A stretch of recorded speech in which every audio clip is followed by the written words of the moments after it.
You don't have a cleaning problem. You have a system problem, and no amount of scrubbing will fix it. Here's the cycle you know too well. You spend a Saturday and get the whole place spotless. It feels wonderful, and within a few days it's slid right back. The counter's covered again, the chair has its pile of clothes, the shoes are everywhere. The mail is breeding by the door. So you brace yourself for the next big clean.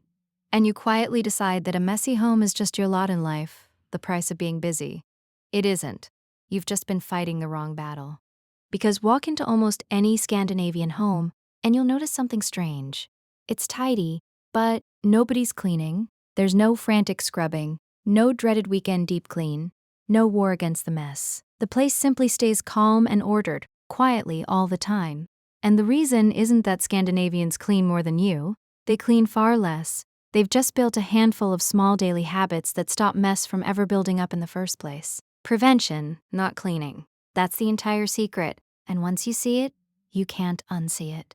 It's worth being clear about the difference because it changes how you think about your whole home. Cleaning is what you do after the mess exists. The scrubbing, the catching up, the fighting your way back to order. Prevention is the set of small habits that stop the mess from existing at all. Most people pour all their energy into cleaning and none into prevention, which is why they're always cleaning and never done. Scandinavians did the opposite. They put a little energy into prevention, and as a result, they almost never have to clean. Everything I'm about to show you is prevention. Not one of these habits is about cleaning harder. They're about making sure there's nothing to clean. So today, I'll give you the exact habits behind it, the Scandinavian system for a home that stays tidy on its own. And I want you to look around your own home as we go, because you'll spot the exact places these habits are missing right now. 2 I'll flag before we start.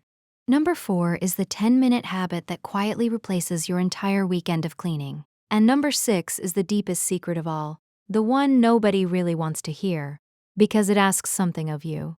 And it's the one that makes every other habit effortless. Stay for both. This all rests on one Nordic idea, lagom. Just enough. And I've put the whole philosophy into a short book called Lagom, linked below. But you don't need it to start tonight. And stay to the end, because I'll give you the closing shift, the single keystone habit that makes a never messy home almost automatic. Let's begin. Number 1, give everything one home and put it back the second you're done. This is the foundation the whole system is built on, so sit with it. In most homes, half your things don't really have a fixed place. The scissors live wherever they were last used. The keys land wherever your hand happened to be. The charger migrates around the house. And here's the thing. An object without a home is a piece of mess waiting to happen, because when you're done with it, there's no obvious place for it to go. So you just set it down. And that's where mess is born. In a Scandinavian home, every single object has one designated home, and it goes back there the moment you finish with it. Not later. Now. The scissors live in one drawer, always. The keys have one bowl by the door. And crucially, putting a thing away isn't a separate chore you save up. It's the last step of using it. You finish, you return it. Done. It's a version of what organized people call the one-touch rule. You handle a thing once, and it goes where it lives, instead of touching it 5 times as it drifts around the house becoming clutter. The mechanism is simple, and it's the key to everything. Mess is just a pile of tiny postponed decisions. Every object you set down for now is a decision about where it really goes that you've pushed to later. And later, it's a pile. When everything already has a home, there's no decision left to postpone. It takes the same 3 seconds either way. One version keeps your home tidy forever, the other slowly buries it. And here's the part most people miss. This only works if the homes you assign actually make sense. The reason things end up in the wrong place is usually that their right place is inconvenient. The thing you use in the kitchen is stored in the bedroom, so of course it drifts. Scandinavians store things where they're used. The scissors live in the drawer nearest where you cut things. The keys live at the door where you need them. Make the right home the easy home, and putting things back stops being an act of willpower and becomes the path of least resistance. That's the whole trick. You don't need more discipline. You need a home so obvious and so close that returning the object is easier than dropping it somewhere else. The shift: give every object one fixed home, and make putting it back the final step of using it, not a chore for later. No homeless objects, no mess. Number 2 is a single surface in your home right now that's quietly becoming a dumping ground. Number 2, never let a surface become a landing strip. Look at your kitchen counter, your dining table, that one chair, the shelf by the door. In most homes, there's at least one flat surface that has silently become a dumping ground, where the mail lands, and the keys, and the bag, and then a second thing, and a third, until it's a permanent pile you have to consciously clean off. Scandinavians are almost allergic to this, and they guard their surfaces fiercely. Here's why it matters so much, and it's a real psychological quirk. Clutter attracts clutter. A completely clear surface stays clear because putting the first item down on a pristine countertop feels wrong, so you don't. But the moment there's one thing on it, one envelope, one mug, the barrier drops, and a second item feels fine, and a third, and within a week, you've got a pile that needs a dedicated cleanup. One piece of mail is never just one piece of mail. It's permission for the next 20. So the Scandinavian rule is to keep the key surfaces clear, always, so the mess has nowhere to start. The trick that makes this stick is to decide, once, that certain surfaces are simply never allowed to hold anything. Your kitchen counter is for cooking, not storing. Your dining table is for eating, not for the mail and the laundry and the paperwork. When a surface has a clear, single purpose in your mind, it becomes obvious when something's been dumped there that doesn't belong, and you clear it without even thinking. And if a surface has become a chronic dumping ground, there's usually one in every home. Ask what's actually missing. 9 times out of 10, the stuff piles there because the things that land on it don't have a proper home nearby. Solve that, give those items somewhere real to go, and the pile stops reappearing on its own. The shift. Pick your key surfaces, the counter, the table, the entry shelf, and keep them completely clear. An empty surface defends itself. A cluttered one only collects more. Number 3 is at your front door, and it's dragging the mess of the whole world into your home. Number 3, take your shoes off at the door. In Scandinavia, shoes come off at the entrance every time, without exception.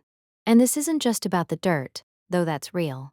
It's about stopping mess, in every sense, at the threshold before it can spread through the house. When shoes stay on, they walk the gravel, dust, and grime of the outside world across every floor you own, which means more cleaning, constantly. When they come off at the door, the floors simply stay clean with almost no effort.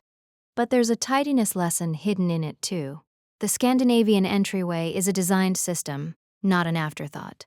A bench to sit on, a rack or cabinet for shoes, hooks for coats, and bags. Right there at the door. Everything you carry in from the outside has an immediate home the second you walk in, so it never gets dumped further inside. That's the whole philosophy in miniature. Give the incoming stuff a place at the door, and it never becomes a pile in the living room. The shift, shoes off at the door, and build a real landing zone there. Bench, hooks, a basket. Stop the mess of the outside world before it crosses your threshold. And now, number 4, the one I promised. The 10 minutes that replace your entire weekend of cleaning. Number 4, do a small reset every night, not a big clean every week. This is the habit that changes everything, and it's the opposite of how most people operate. Most homes run on the deep clean model. Let it build all week, then blitz it on the weekend. Which means the home spends most of its life somewhere between just cleaned and total chaos, slowly drifting toward mess for 6 days before you drag it back. Scandinavians run the opposite system, a small daily reset instead of a big weekly overhaul. 10-15 minutes in the evening, things go back to their homes, surfaces get wiped, the cushions get straightened, the kitchen gets reset. That's it. And because it happens every single day, the home never has the chance to drift far from tidy in the first place. There's no accumulation to catch up on, because nothing was ever allowed to accumulate. Here's the maths, and it's almost embarrassing once you see it. 10 minutes a night is about 70 minutes a week, far less than the dreaded 2-hour weekend deep clean, and it's spread into painless little pieces you barely notice, instead of one looming chore you dread and postpone. And there's a reason 10 nightly minutes beats 70 in one go. A task done immediately, while it's small, takes a fraction of the effort it takes once it's grown into a pile. Wiping a counter takes 10 seconds tonight and 10 minutes next week. Putting 3 things away takes 30 seconds now and becomes an overwhelming project in a fortnight. You're not doing more work by resetting nightly. You're doing dramatically less, because you're catching every mess while it's still tiny. And the real prize isn't even the time saved. It's that you never again live in a messy home waiting for the weekend. You wake up every single day to a home that's already calm, and there is a genuine, measurable lift to your mood in walking into an ordered space first thing in the morning rather than facing yesterday's chaos. Before you've even had coffee, the deep clean was never unavoidable. The accumulation that made it necessary was the shift. Trade the weekend deep clean for a 10-minute reset every night. Small and daily beats big and dreaded. And your home never gets messy enough to need the big one. Number 5 is a design secret that makes a home look effortlessly tidy, even when, behind the scenes, it isn't. Number 5, hide the working mess.